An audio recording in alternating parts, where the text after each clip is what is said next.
Hello again as we meet to summarize lesson number 7. Did you know that the central issue of Revelation is the issue of worship? We were created as worshiping beings. We are physical, but we're also spiritual beings. Everyone worships someone or something. But the question is, who do you worship? What do I worship? And that's what lesson number 7 is trying to teach us, who we should worship. The title of the lesson is Worshiping the Creator. Worshiping is the expression of reverence, honor, praise, adoration. And the Creator is the one that brings something to existence. Worshiping the Creator, expressing reverence to Him that brings things into existence. The main memory verse was taken from Revelation chapter 4:11. You are worthy, O Lord, to receive glory and honor and power, for you created all things, and by your will they exist and were created. The Lord, the Creator of the ends of the earth. Verse 26 says, lift up your eyes on high and behold who has created these things. If you look behind me, I'm surrounded by beautiful nature. There's a massive stone.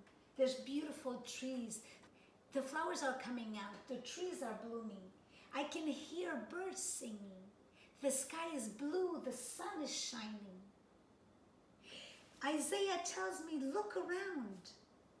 Lift up your eyes on high and see who has created all these things. Then we go to John chapter 1, verses 1 to 3, where John tells us, in the beginning was the Word, and the Word was with God, and the Word was God. All things were made by Him, and without Him was not anything made that was made. And then we go to Genesis 1:1, where it tells us, in the beginning God created the heavens and the earth. So the first angel's message found in Revelation 14, verses 7, actually confirms this. It has the answer on who I should worship.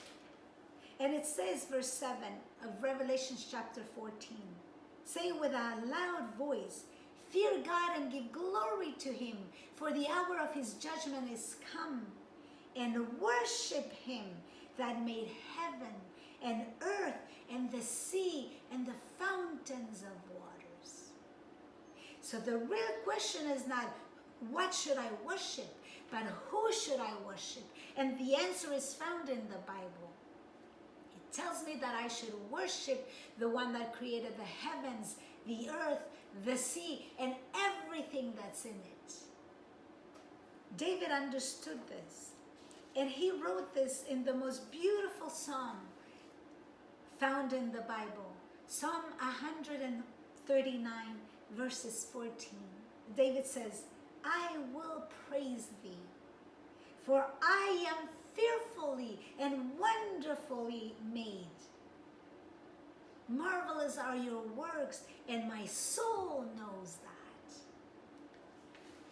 The lesson goes on to tells us that this Creator God, the one that brings in things into existence, when He creates men, He goes a step further. He actually created you and me with freedom of choice. He allows me and He allows you to choose to worship Him or not. And if you choose not to worship Him, although you have the evidence by everything you see in the created world of His power and His glory, if you choose not to worship Him, God will never use force. He will never force you to worship Him. Force is contrary to the love of God. I know that some people will ask, but there's a lot of gods out there. And you're right. There are men that have acquired the title as gods on earth because they want to be worshipped. And there are things that have been labeled as gods and divine that some people worship. But if we go to Isaiah chapter 40, look what God says. Isaiah chapter 40, verse 25. To whom will you liken me? Or shall I be equaled? Says the Lord God. God is saying, who are you going to compare me to? Men that have taken the title of gods on earth? Or things that have been called gods? God says, who are you going to compare me to? Because God says, I created the heavens and the earth, and I created you. The lessons closes with this very important thought. Any idea, any philosophy, any teaching, any preaching, anything that removes God the Creator from the picture is actually threatening and destroying the very foundation of Christian faith. You see, Christianity exists based on the fact that we worship the one God, the Creator God, the one who made heavens and earth and the sea and everything that is in them. So my friend, who do you worship? The first angel's message says in Revelation 14:7, worship him that made heavens and the earth, the sea, and all the fountains of waters. There's only one being that deserves my worship, my reverence, my honor, and it's the God that created the heavens and the earth and everything that is in them.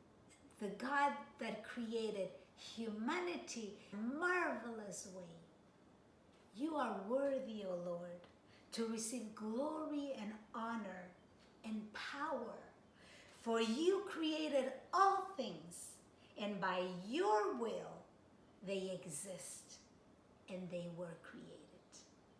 Revelations 4:11. Thank you for joining me, and let's worship the Creator God. See you next time.